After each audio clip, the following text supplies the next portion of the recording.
We support peaceful protest, but we have concerns when those protests turn violent. And certainly I think it's important for everyone in Canada and the United States to understand what the impact of this blockage is, potential impact on workers, on the supply chain, and that is where we are most focused.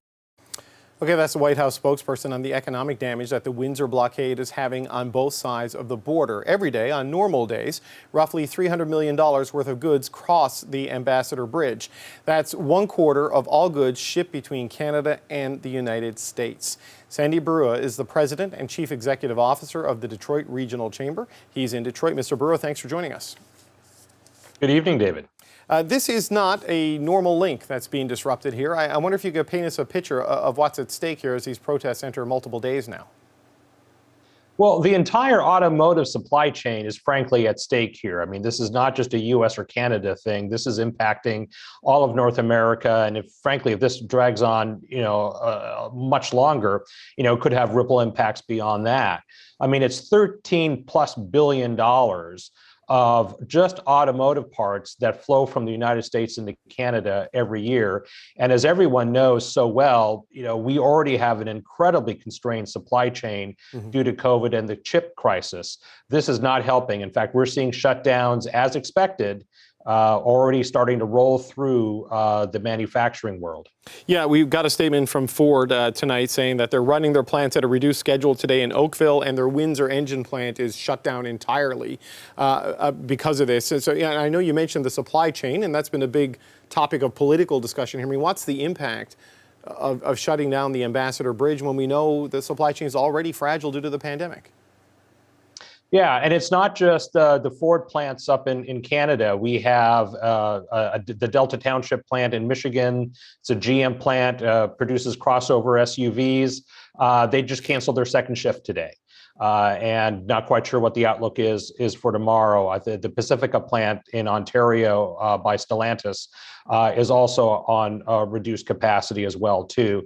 And that's not even including some of the like the engine plants and the other tier 1 suppliers that are located in Michigan and Ontario that need parts to flow across the border. So we've already seen an automotive industry that's incredibly constrained. We're already seeing where employees just don't have work to do because of the chip crisis. This is yet another kind of nail in the coffin, if you will, for some employees who are looking for work, want to show up to their manufacturing jobs, but there's no work for them. What about the employees, and forgive me for asking you this if you don't know this, but the employees who are supposed to go to work, for example, say at the Windsor plant, and it got shut down, or the plant you mentioned, and it got shut down because of this. Do they have any protections, or is that just no hours, no work, no money? You just lose the cash?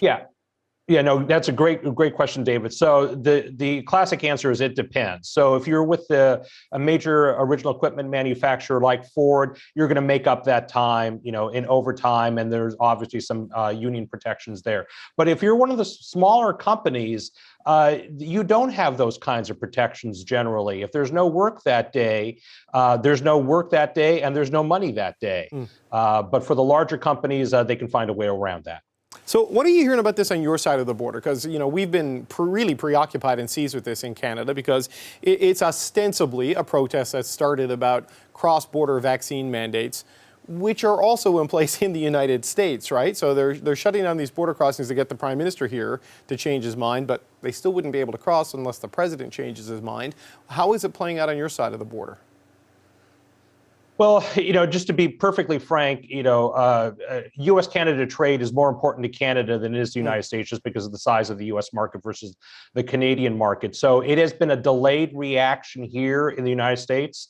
The president, through the press secretary, Jen Psaki, earlier today, got engaged. We are aware of the president in touch with Premier Trudeau. And other, we've been in touch with the Canadian consulate. So the U.S. government, mechanisms are starting to act because it is important to both sides.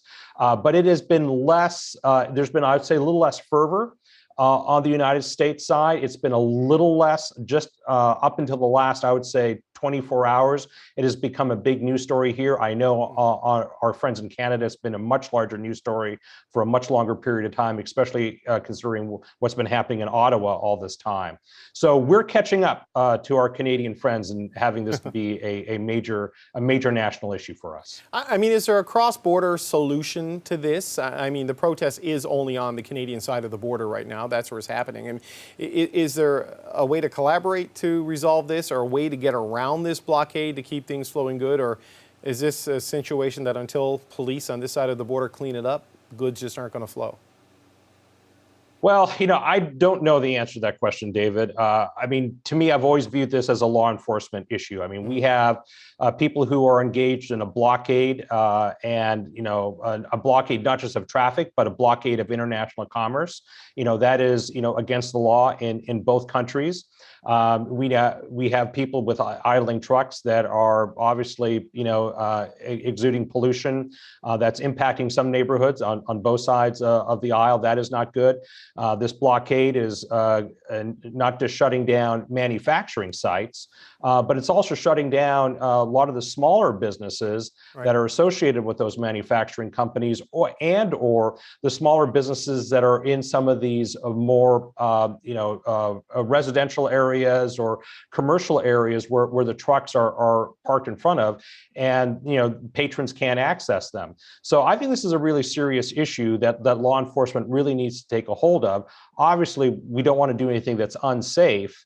But I just don't think what either government wants to be in a position where they're being held hostage, or policies being held hostage to illegal acts. I've got about 30 seconds left, but how long could this go on before you really start to see the downstream cascading effects of multiple auto plant closures?